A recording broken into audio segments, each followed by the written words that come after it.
A'udzubillahi minasyaitonirrajim. Bismillahirrahmanirrahim. Assalamualaikum warahmatullahi wabarakatuh. Selamat pagi. Selamat datang ke kelas bimbingan online saya Cikgu Syukri bagi sesi tahun 6 pengawitan makanan. Okey, saya harap kamu semua sihat sejahtera bersama keluarga. Okey, so pada hari ini kita akan bercerita ataupun kita membincangkan berkenaan tentang tahun 6 iaitu topik pengawitan makanan. Baik, sebelum kita mulakan kelas kita pada hari ini, ada beberapa peraturan kelas yang sama-sama kita perlu patuhi. Yang pertama, mutekan mikrofon anda. Tidak dibenarkan bersembang di dalam grup chat hanya untuk perbincangan dan menjawab soalan-soalan. Okey, dan anda dilarang untuk menchatting skrin. Okey, dan gunakan bahasa yang sopan ketika bertanya dan berinteraksi di dalam grup chat. Terima kasih. Okey, sebelum kita mulakan kelas kita pada pagi ini, kita mulakan dengan doa mula belajar. Bagi yang Muslim, bagi yang non-Muslim boleh berdoa mengikut kepercayaan anda masing-masing. Yang Muslim sila tanda tangan. A'udzubillahi minasyaitonirrajim. Bismillahirrahmanirrahim.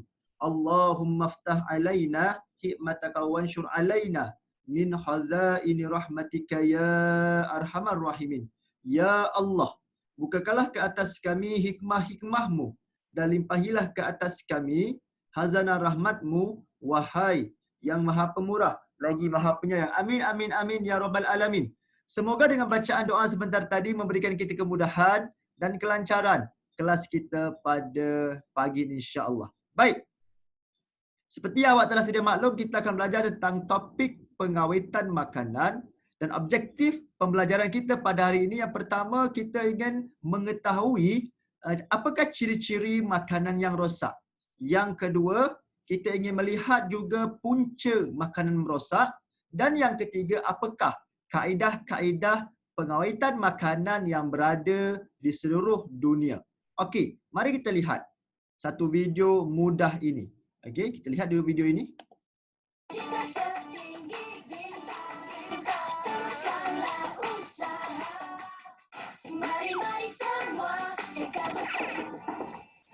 Aduh, ini mesti sebab roti pagi tadi dah habis tari luput. Kamel. Kata je jenis. Tapi roti yang dah sampai tari luput pun dimakannya. Patutlah sakit perut.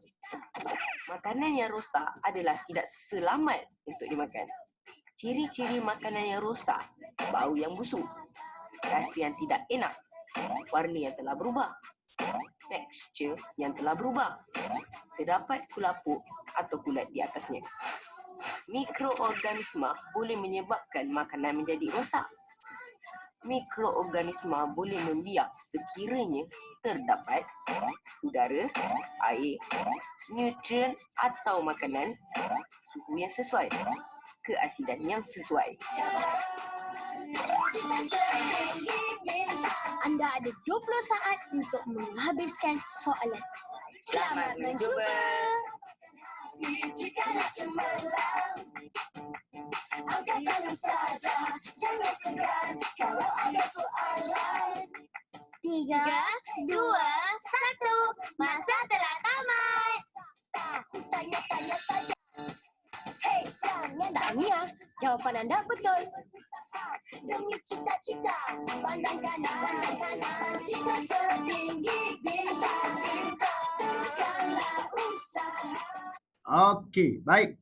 So, kita dapat melihat tadi berkenaan tentang satu video ringkas berkenaan pengawitan makanan. Dan dia menunjukkan ciri-ciri makanan yang rosak dan faktor-faktor berlakunya makanan itu rosak. Okey, baik. So, mari kita lihat. Okey. Mengapa makanan menjadi rosak? Sebab apa makanan boleh jadi rosak? Okey, makanan menjadi rosak disebabkan adalah tindakan mikroorganisma. Tindakan mikroorganisma terhadap makanan tersebut yang menyebabkan mikroorganisma akan bertumbuh dan menyebabkan makanan menjadi rosak. So, makanan rosak ini disebabkan oleh tindakan mikroorganisma. Kita dah belajar pada awal-awal tahun hari itu berkenaan tentang mikroorganisma. So mikroorganisma dia boleh menyebabkan makanan menjadi rosak. Okey? Baik. So kalau kita masih ingat lagi faktor-faktor pertumbuhan mikroorganisma. Ada 5 faktor pertumbuhan mikroorganisma yang kita kenali sebagai sukan. Apa itu sukan? Iaitu suhu, udara, keasidan, air dan nutrien. Bermaksud untuk mikroorganisma bertumbuh dan untuk makanan menjadi rosak, maka mikroorganisma perlu ada kelima-lima apa? Kelima-lima faktor pertumbuhan ini. Suhu, dia mesti suhu yang sesuai. Baru dia boleh hidup. Jika suhu itu terlalu tinggi, okey, jika suhu itu terlalu tinggi, maka mikroorganisma akan mati. Kalau suhu itu terlalu rendah, mikroorganisma tidak akan boleh bertumbuh. Mikroorganisma tidak aktif. Okey, so ini kita dah bincangkan berkenaan tentang faktor pertumbuhan mikroorganisma pada kelas mikroorganisma pada awal-awal tahun hari itu. Okey, mari kita lihat ciri-ciri makanan yang rosak. Ada 4 ciri-ciri makanan yang rosak. Yang pertama, dia mesti berubah dari segi warna. Warna dia tak seperti warna yang asal. Mungkin warna kehitaman, mungkin warna keperang-perangan. Dan rasa dia, of course lah rasa dia macam mana? Rasa dia tak sedap, rasa dia masam, rasa dia pelbagai rasa lah yang tidak menyenangkan. Dan bau dia, mestilah bau dia bau yang busuk, okey, bau yang masam dan sebagainya. Dan tekstur ni maksudnya bila kita sentuh, apakah yang berlaku kepada makanan tersebut. So ada 4 ciri makanan rosak. Pertama, dari segi warna, kita boleh lihat dari segi warna dia, kita boleh lihat dari segi rasa dia, kita boleh lihat dari segi bau dan juga kita boleh lihat dari segi tekstur dia. Okey, baik. So, mari kita lihat satu persatu. Okey, mari kita lihat satu persatu. Kalau ayam, contoh ayam. Ayam kalau elok kita tahulah, awak pun biasa tengok ayam yang baru diproses, beli kat pasar malam dan sebagainya. Maka kalau ayam itu telah dibiarkan lama dan ada tindakan mikroorganisma bertindak ke atas ayam dan ayam menjadi rosak, maka apakah ciri-cirinya? Pertama, bertukar menjadi warna kehitaman. So, dia akan menjadi warna kehitaman. Kemudian dia akan berbau busuk dan dia juga akan berlendir. So itu yang terjadi kepada ayam. Sekiranya ayam itu telah rosak disebabkan tindakan mikroorganisma. Mikroorganisma telah bertumbuh.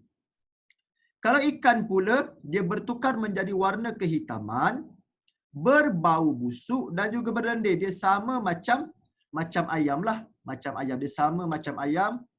Okey. Alright. Kemudian, kalau nasi pula, kita tengok nasi. Nasi, dia lembik dan berlendir. Okey. Kemudian ada tompok-tompok hitam dan juga berbau masam. Dia lembik dan berlendir ni kalau benda tu dah dibiarkan lama sampai 2 hari, 3 hari kan. Ada juga murid tanya kat saya, cikgu, saya punya nasi dekat rumah saya, kalau tu dia kering juga, dia keras. Oh, dia keras disebabkan tutup periuk tu ditanggalkan ataupun dia tak tutup lah periuk tu, maka akan berlakulah penjatan, so dia akan jadi kering. Tapi kalau dia biarkan tertutup sahaja selama 2 hari, 3 hari, maka kita akan nampak dia punya nasi-nasi itu akan menjadi lembik dan berlendir, ada tumpuk-tumpuk hitam yang kita kenal sebagai kulat dan dia juga akan berbau yang sangat-sangat masam. Okey. Baik, seterusnya kalau kuih-kuih bahulu. Okey, maka apa yang terjadi kepada dia?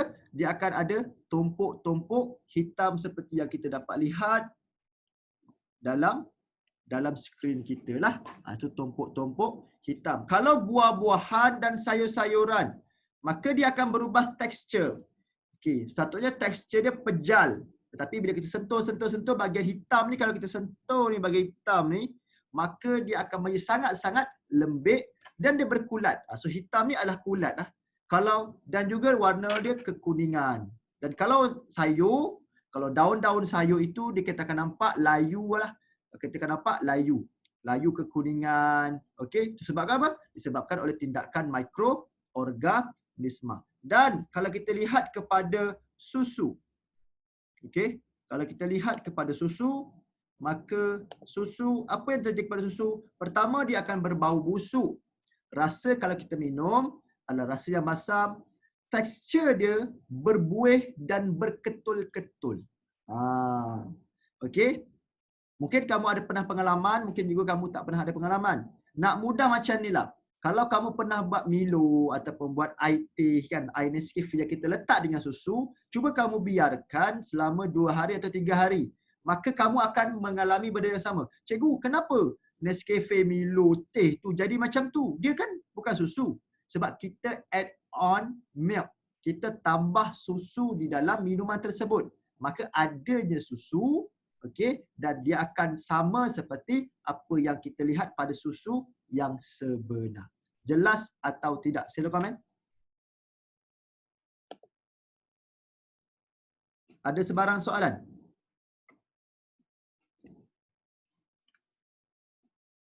Tak ada. Jika tiada, saya akan teruskan pembelajaran kita pada hari ini. Okey. Baik. Apakah tujuan pengawetan makanan? Kenapa makanan diawet? Saya tanya kepada kamu. What is the purpose? What is the purpose ada food preservation ni? Kenapa kita nak mengawet makanan? Saya bagi masa 1 minit, cuba kamu fikirkan. Tahan lebih lama. Lain, jawapan lain, jawapan lain.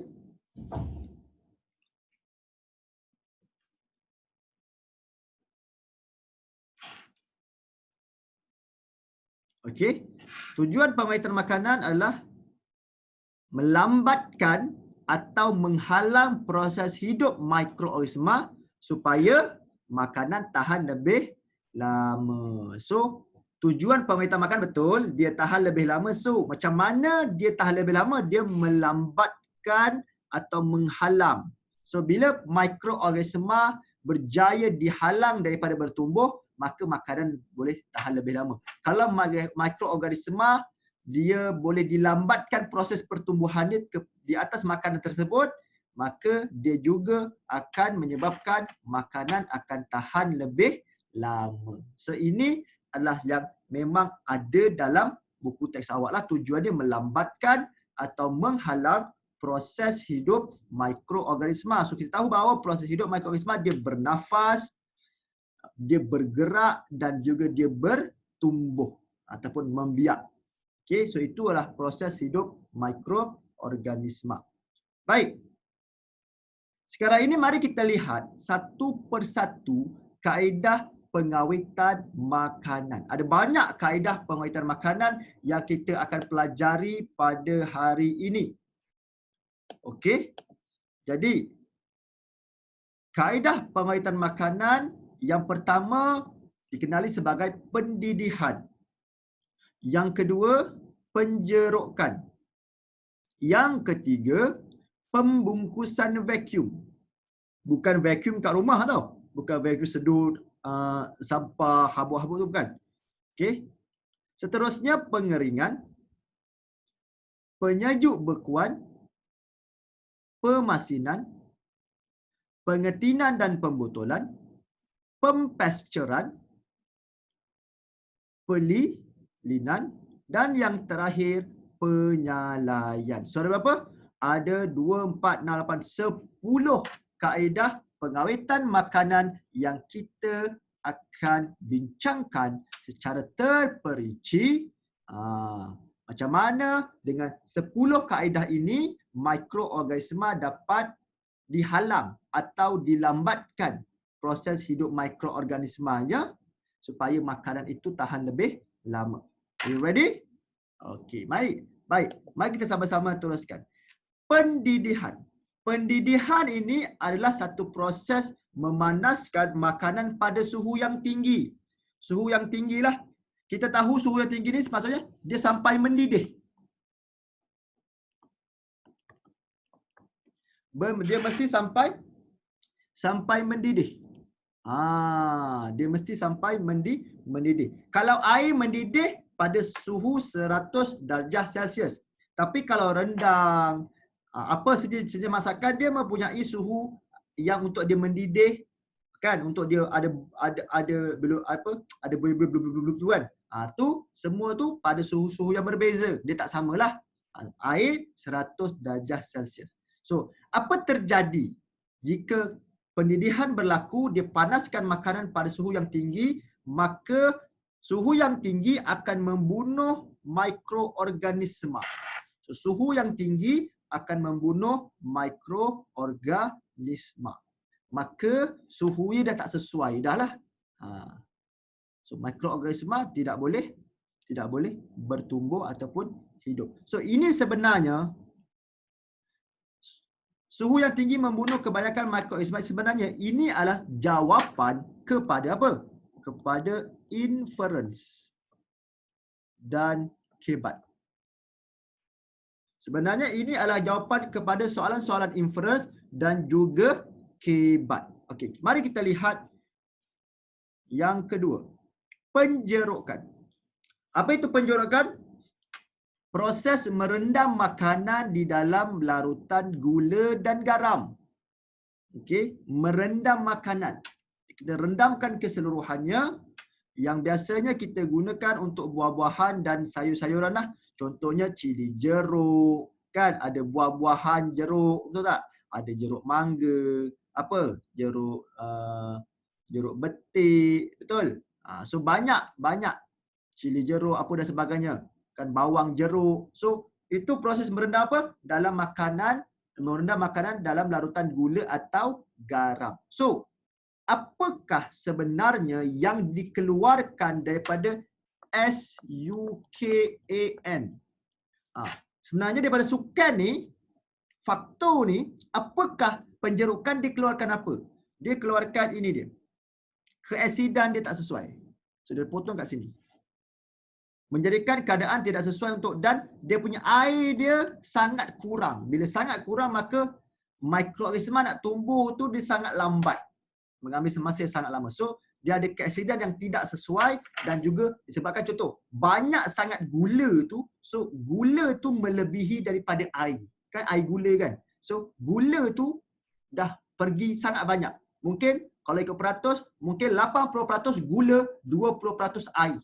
Maka mikroorganisma dah tak mampu nak hidup dekat kawasan yang dia too concentrated. Dia terlalu pekat dia pintu. Jelas atau tidak?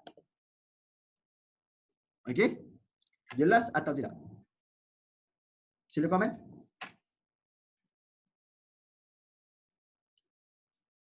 Okey, baik. Seterusnya. Pembungkusan vacuum. Pembungkusan vacuum ni apa? Dia mengeluarkan semua udara. Dia remove air. Okey, daripada mana? Daripada pembungkus makanan tersebut. So, yang mudah macam sausage lah kan? Sausage. Sebab tu kamu nampak, kalau kamu pegang sausage, dia punya plastik tu dia melekat dekat daripada sausage, betul tak? Dia macam very tight lah, ketat dengan dia punya plastik dan sausage tu. Sebab apa? Sebab dia keluarkan semasa dia nak, sebelum dia nak hantar, dia keluarkan semua udara. So, SUKAAN ni, so udara dah tak ada. Maka mikroorganisma tidak boleh bertumbuh. So, ketiadaan udara menyebabkan bakteria ataupun mikroorganisma tidak boleh bertumbuh dan juga membiak.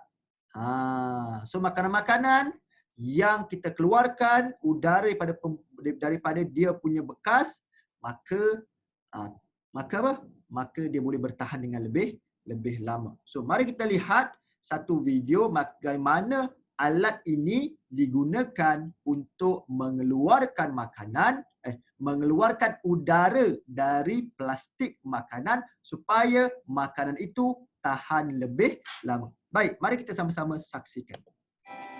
The promise of freshness is here with the new Food Saver FM 5000 series 2-in-1 food preservation system. The Food Saver FM 5000 system keeps food fresh up to 5 times longer and helps you save up to $2,700 a year. The features are smartly integrated into a compact and space-saving design, like the easy access open roll storage to see how much roll material there is, so you always know when you're running low. The Express Bag Maker reduces bag making steps by 50%, automatically creating a seal each time the lever is turned to the seal position. Simply use your countertop as your workspace to accurately measure custom size bags. The vacuum view window enables you to see where you seal for optimal control and reduces over 30% of roll waste. With the bag in place, push and release the vacuum and seal bar on both sides. The vacuum view window will automatically grasp the bag and begin the vacuum sealing process. The retractable handheld sealer provides the system's two-in-one convenience to preserve freshness of foods stored in zipper bags, containers, and more. The PulseVac feature gives you manual control to start and stop the vacuum process. Store delicate foods like muffins and baked goods with an airtight heat seal without crushing them. With more ways to seal and more ways to save, you can trust your food freshness to the FoodSaver FM 5000 Series 2-in-1 Food Preservation System.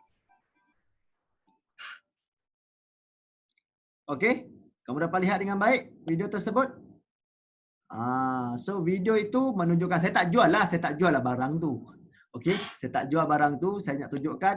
Awak nampak bagaimana udara dikeluarkan daripada plastik ataupun pembungkus makanan tersebut. Baik, seterusnya kita ingin melihat kepada pengeringan. So, pengeringan ni, kita lihat kepada pengeringan. Okey.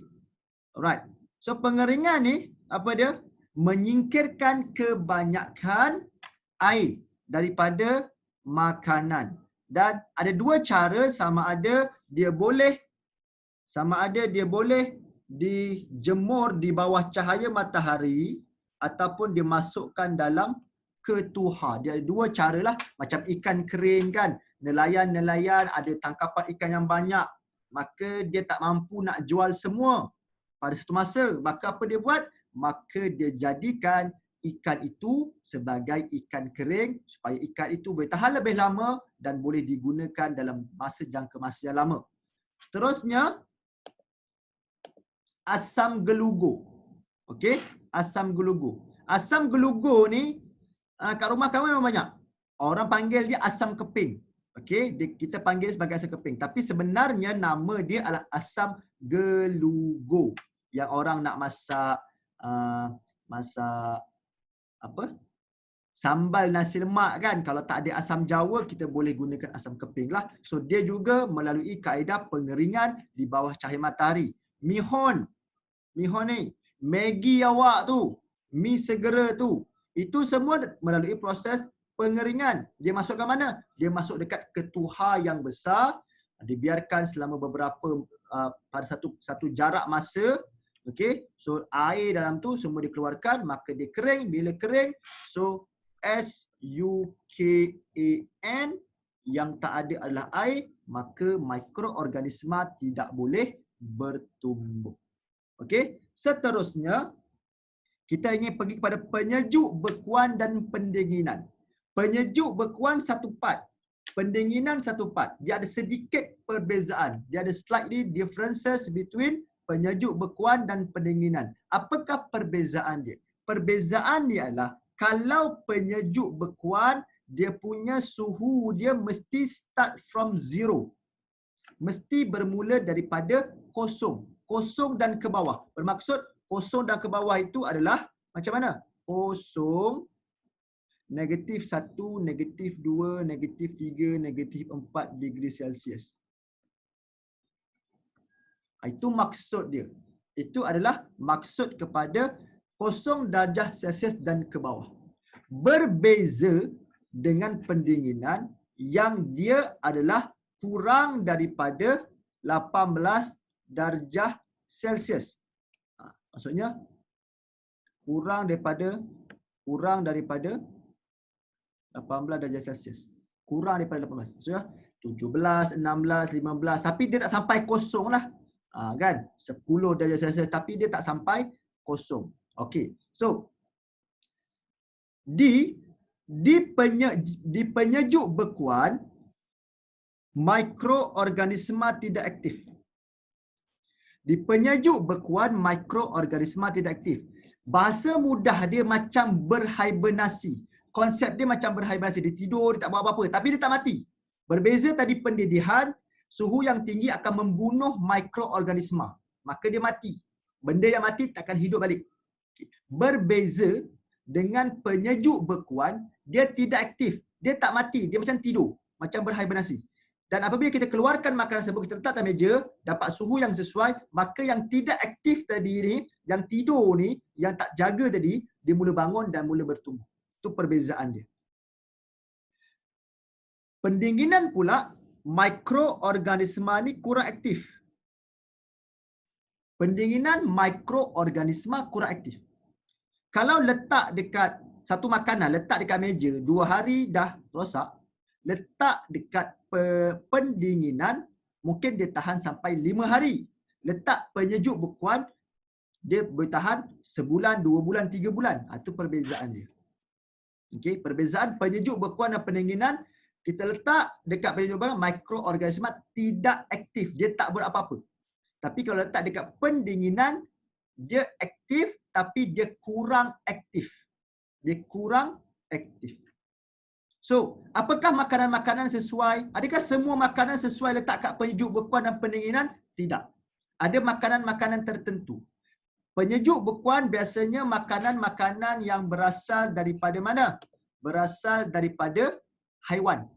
Ikan, udang, sotong, daging, ayam. Sesuai duduk dekat penyejuk bekuan. Kita panggil pakai frozen food. Okey, makanan sejuk beku.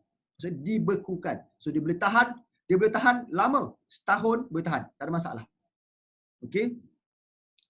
Yang sesuai duduk dekat pendinginan, sayur-sayuran dan buah-buahan. Kan? Apple. Kita letak dekat bahagian refrigerator yang bawah ni. Kita letak kat sini. So sesuailah. Jus, susu, kita letak dekat bawah tu. Okey.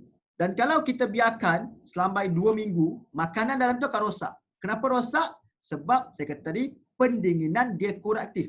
Mikroorganisma masih lagi bertindak ke atas makanan tapi dia lambat bertindak. Berbanding dengan duduk dekat penyejuk bekuan, okey, penyejuk bekuan, maka dia tak boleh aktif langsung. Habis cikgu macam tu, letaklah je susu, jus buah-buahan, sayur, buah-buahan yang sebenar orange, apple, letak dekat penyejuk bekuan, so dia tahan lebih lama. Kan? Betul tak? Tapi dia tidak sesuai. Bila makanan dah terlalu sejuk, bila dia telah mula cair dan sebagainya, maka dia akan berlaku di situ, orang kata zat dan vitamin dia dah tak bagus. Okey, jelas atau tidak? Sila komen. Ada sebarang soalan?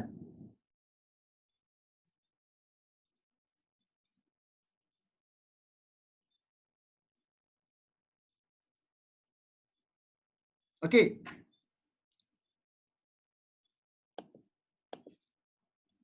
Seterusnya kita melihat kepada pemasinan. Masin, of course lah masin mestilah guna garam kan? Guna garam. Dia guna garam yang sangat banyak bagi menyingkirkan kelembapan. So, selain daripada gunakan cahaya matahari dan ketuhar untuk absorb water, untuk singkirkan air, to remove water, pemasinan juga, kita letak garam sebenarnya, fungsi garam itu bukan setakat untuk bagi sedap rasa. Kan? Kalau kata mak masak tak garam, oh tawar, tak rasa apa, tak rasa masin. Itu satu function dia. Satu part. Another function dia adalah dia menyingkirkan kelembapan. So, dia menyingkirkan air lah. Sebab tu awak tengok ikan masin, dia gunakan 2 teknik. Okey, ikan masin tau. Ikan masin. Iaitu dikeringkan dah kebanyakan air. Lepas tu nak bagi lagi semua air tu betul-betul keluar. Dia buh garam, dia lumur dengan garam. So, ikan tu sangat keras. Kalau baling kat kita pun, kita sakit. Kita ketuk-ketuk pun macam kayu. Ikan tu. Apabila kita goreng, kita rendam dia dan sebagainya, maka dia akan menjadi lembut kembalilah. Okey, contoh-contohnya telur masin, ikan masin, So dia mesti menggunakan banyak garam yang digunakan oleh sejak dahulu lagi. Biasanya orang Cina suka sebab kita ada lobak masin kan. Orang Cina dia suka makanan-makanan yang menggunakan kaedah pengawitan pemasinan. Sebab tu saya tak tahulah, tapi saya pernah ada pengalaman. Pengalaman saya okey. Pengalaman saya bila saya goreng ayam dan saya terlebih garam, maka ayam itu akan jadi sangat keras. Kenapa keras? Kita tahu garam menyingkirkan kelembapan. So kalau terlebih garam, maka ayam tu, kelembapan tu, dia lembut sebab dia lembab.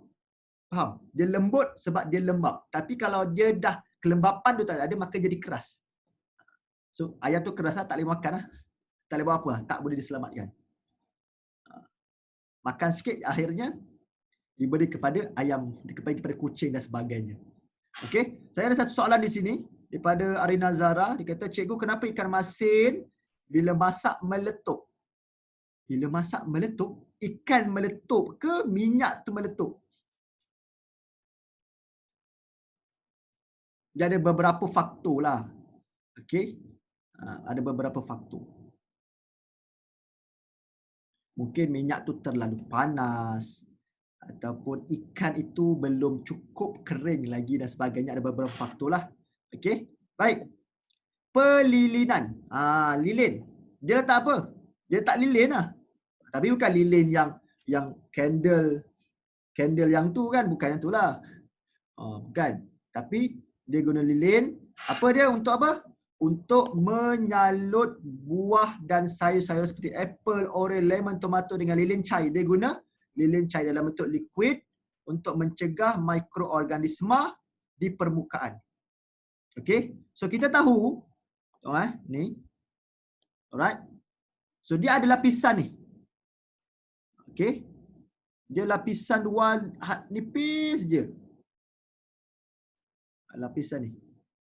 Okey. Ini lapisan lilin atau wax. So yang dapat kat kita sekarang ni tomato, apple, especially apple lah. Kan? Lemon, orange, semuanya ada lilin. Of course semua lilin. Sebab kita eksport. Malaysia tak keluarkan apple. Kita ada apple Fuji, kita ada apple macam-macam daripada Jepun, kita ada daripada Australia, kita ada apple daripada Amerika Syarikat. So perjalanan mengambil masa yang lama. Kan? Walaupun naik flight, tapi daripada dia petik untuk sampai dekat kita punya supermarket, Tesco, Giant dan sebagainya, maka dia mengambil masa bukan sehari, bukan 2 hari, mungkin seminggu, mungkin seminggu setengah, mungkin 2 minggu. Kan, betul tak? Jadi lilin ini akan menghalang so kalau ada mikroorganisma nak kena, so dia duduk dekat lilin je lah. Dia tak boleh tembus. Tak boleh tembus sebab ada lilin. Lilin tu menghalang mikroorganisma tu. Dan juga bila bagusnya lilin ni, dia dapat kekalkan kesegaran. Dia dapat kekalkan kesegaran buah tu.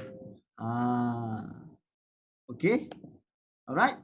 So kita lihat sedikitlah satu video berkenaan tentang apa? Tentang macam mana proses pelilinan ini dilaksanakan.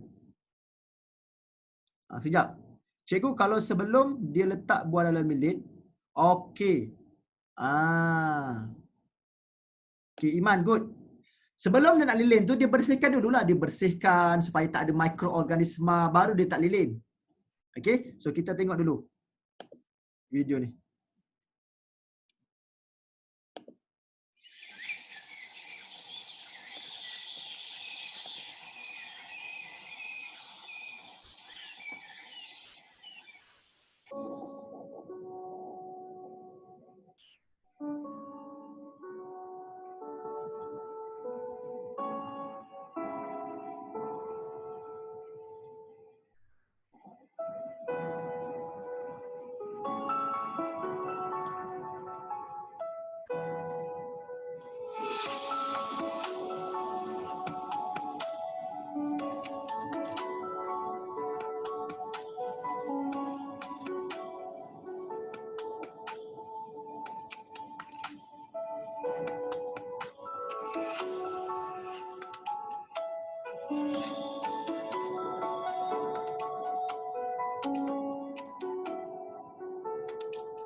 Okay, so kita dapat lihat tadi berkenaan tentang awak nampaklah. So dia cuci dulu sebelum dia lilinkan, sebelum dia wax.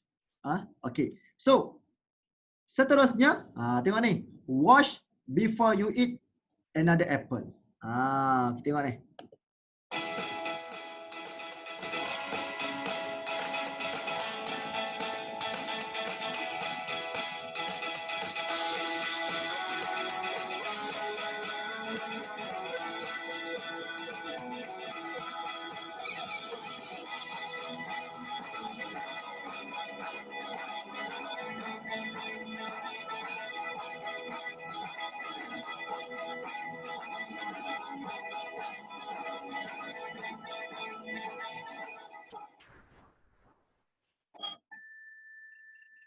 Okay, so lepas ni kalau nak makan apple, jangan setakat basuh dengan air yang mengalir je. So sebab wax tu takkan hilang lagi lah.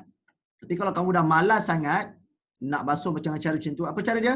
Kamu kupas kulit dia, makan isinya sahajalah. Tergantung, ada orang suka makan dengan kulit sekali, ada orang orang tak suka, ada orang suka dia punya isi je, kulit tak suka. So it's up to you. So kalau kamu suka makan kulit, kamu kena basuh dengan cara yang betul. Okay. Boleh juga, biasanya dengan cuka pun boleh juga. Kalau nak dengan cuka boleh juga. So ini satu method lah. So dia banyak method. Okay. Yang penting keluarkan wax dia daripada lapisan kulit dia. Okay, baik. Seterusnya, kita ingin melihat kepada pengetinan dan pembotolan. Okay, tengok betul. Dia satu proses yang agak panjang ni.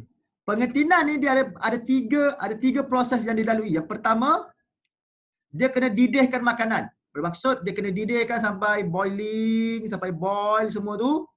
Kemudian dia akan disejukkan dan dimasukkan dalam bekas kedap udara. So dia ada tiga proses yang berlaku di sini untuk pengetinan dan pembotolan. Pertama, dia didihkan makanan. Yang kedua, disejukkan. Dan yang ketiga, dia masukkan dalam bekas kedap udara. So kalau kita lihat kat sini, pertama makanan masukkan dalam tin. Tin dipenuhkan dengan susu. Kemudian tin dipatri menjadikan kedap udara. Tin dipanaskan nak bunuh semua bakteria. Sejuk, label dan sedia untuk dipasarkan. So itu dia satu proses yang berterusan. Okey, didihkan makanan, sejukkan dan masukkan dalam bekas kedap udara. So makanan-makanan dalam tin contohnya yang paling mudah ikan sardin, kacang panggang, betul? Kicap, sos dan sebagainya, dia melalui proses ini. Alright. Seterusnya, pempesturan. Pempesturan adalah satu proses pemanasan, okey, pada suhu tertentu, okey, dan didinginkan segera. So ini kita panggil sebagai pipe pasture. Dia duduk kat panas, lepas tu dia duduk kat sejuk. Bermaksud cecair ni ataupun dia punya susu ni, dia lalu je. Dia tak duduk setempat sampai boil, tak ada. Dia lalu je. Sebab tu dia kata, pemanasan makanan pada suhu tertentu dan dia perlu disejukkan segera. Kenapa tak duduk setempat sahaja? Tak. Sebab nanti nutrien, mineral dan juga apa sahaja khasiat-khasiat dalam susu tu dia akan hilang, dia akan musnah. Sebab itulah dia kena buat cara macam itu. Bekas kedap udara tu macam mana? Kedap udara tu bermaksud bekas yang tidak ada udara. Bekas yang tidak. Maksudnya dia fullkan semua ni. Maksudnya kita tengok dia full. Bermaksud kalau ada cecair tu dia full. Bila dia full, so tiada udara. Semuanya cecair dan juga pepejal. Itu maksudnya. Itu maksud kedap udara. Dia tidak ada sebarang udara. Kalau kamu tengok tin susu kan, kamu buka tin susu, maka tin susu tu awak nampak kenapa dia keluar. Kita tak ambil pun tapi dia meleleh keluar. Sama juga dengan sardin. Sebab apa? Sama juga makanan-makanan dalam tin tu, bila kita tarik dia punya pin tu, kan ada yang boleh kita tarik-tarik kan. So kita nampak dia full, dia tidak ada sebarang udara kat situ. Tu maksudnya kedap udara. Maksud udara tu dikeluarkan dia. Okey. Susu biasa dia tak melalui proses pemanasan dan pendinginan segera. Susu pasture dia melalui proses pendinginan dan pemanasan. Tapi yang kamu nampak, yang kamu tengok, yang kamu beli semuanya, Dutch Lady, Farm Fresh, UHT, apa semua tu, itu semuanya adalah susu pasture. Susu pasture. Okay? Tapi kalau kamu jenis perah sendiri, lepas tu kamu tak apa-apa, kamu terus minum, tu susu segar. Pasture segar juga. Pasture segar. Dia still susu segar. Alright? Cuma dia melalui proses yang saya sebutkan tadi, pemanasan dan pendinginan segera. So kita tengok dulu, macam mana benda pempasturan itu dilaksanakan. Dan untuk makluman kamu, bukan sahaja susu, jus buah-buahan juga melalui proses yang sama. Okey, jus buah-buahan juga melalui proses yang sama. Mari kita lihat tentang pempasturan.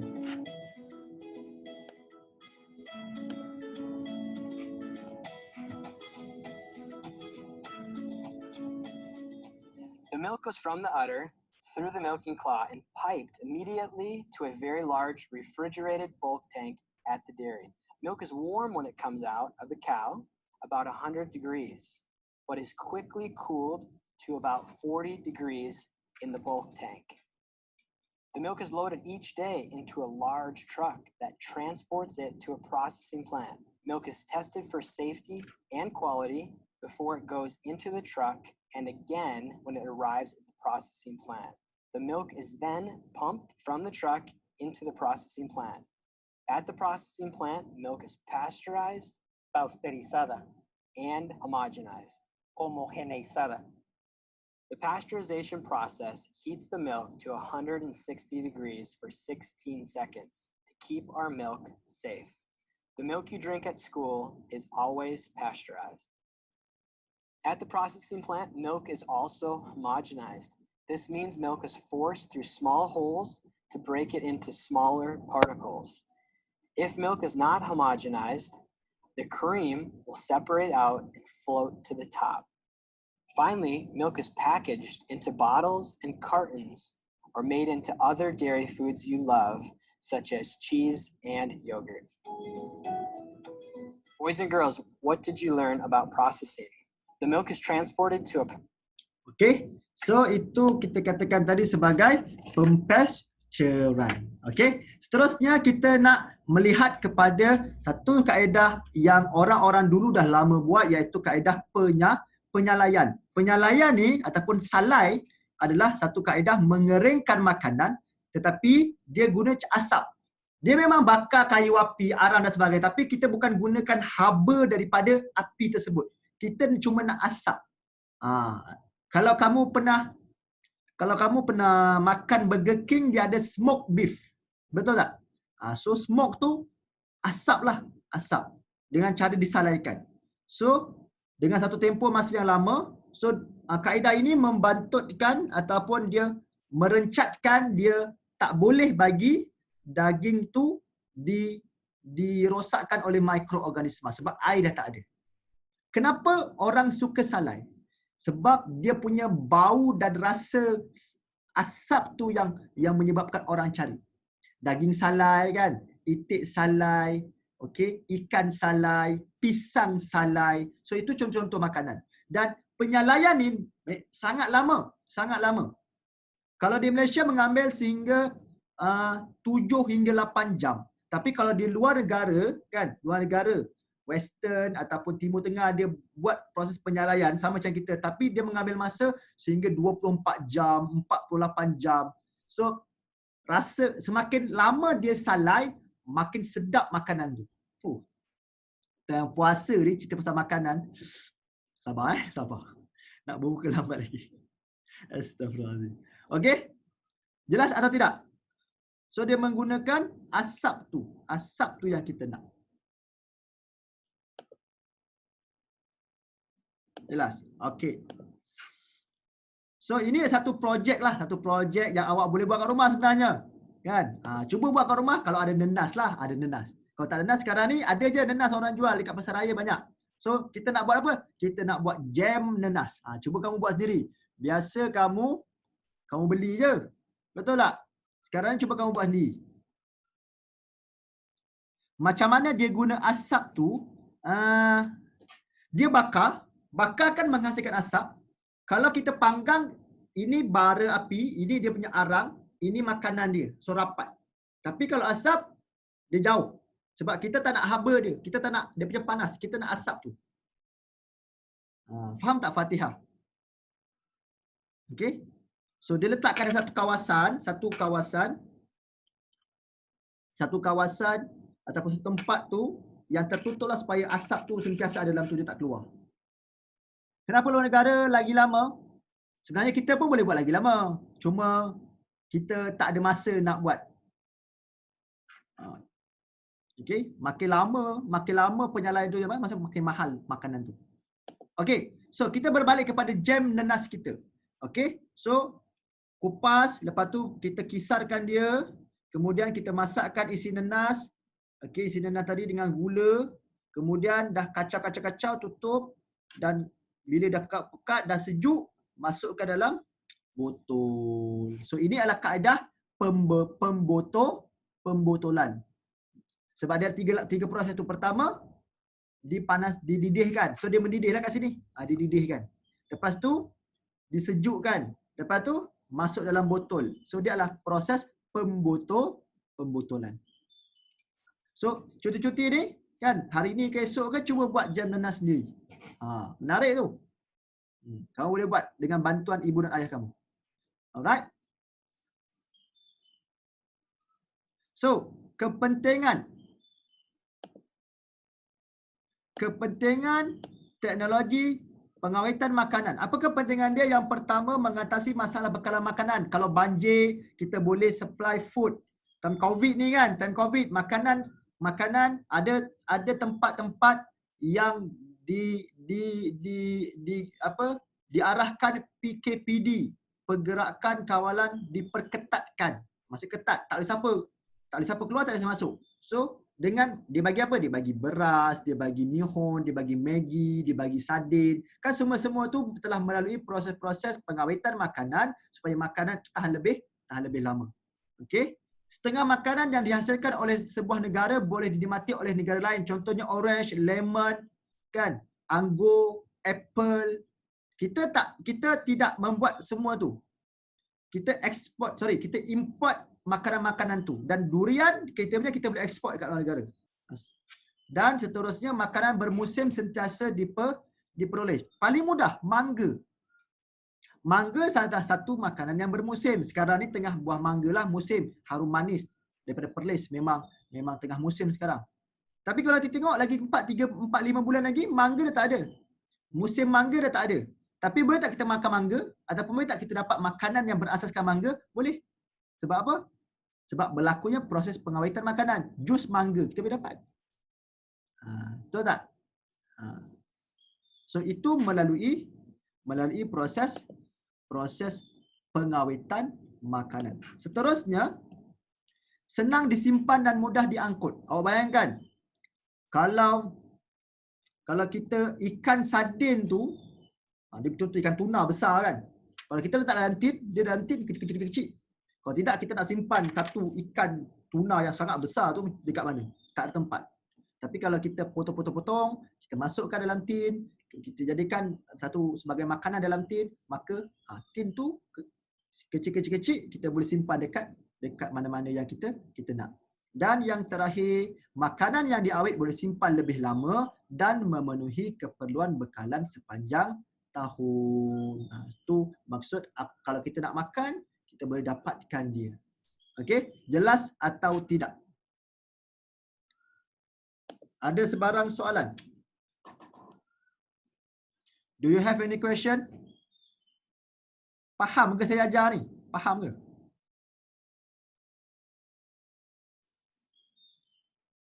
Faham Okey. Jika tiada soalan, saya rasa so ini dia punya, kita panggil rumusan lah hari ni yang kita dah belajar. Okey. Alright. Tujuan dia, kalau tidak diawet apa jadi? Kaedah pengetahuan kita tengok tadi ya, kepentingan dia, kalau makanan menjadi rosak, apakah yang akan terjadi. So kita dah lihat kesemuanya tadi pada hari ini. Dan sebagai kerja rumah kamu, sila buat latihan pada buku teks, muka surat 146 hingga 147. Skema jawapan dan nota ini akan dibekalkan kepada kamu, juga video pembelajaran kita pada hari ini. Okey?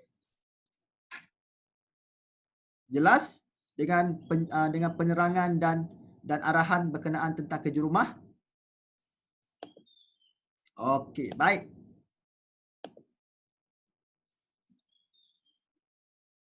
Jadi saya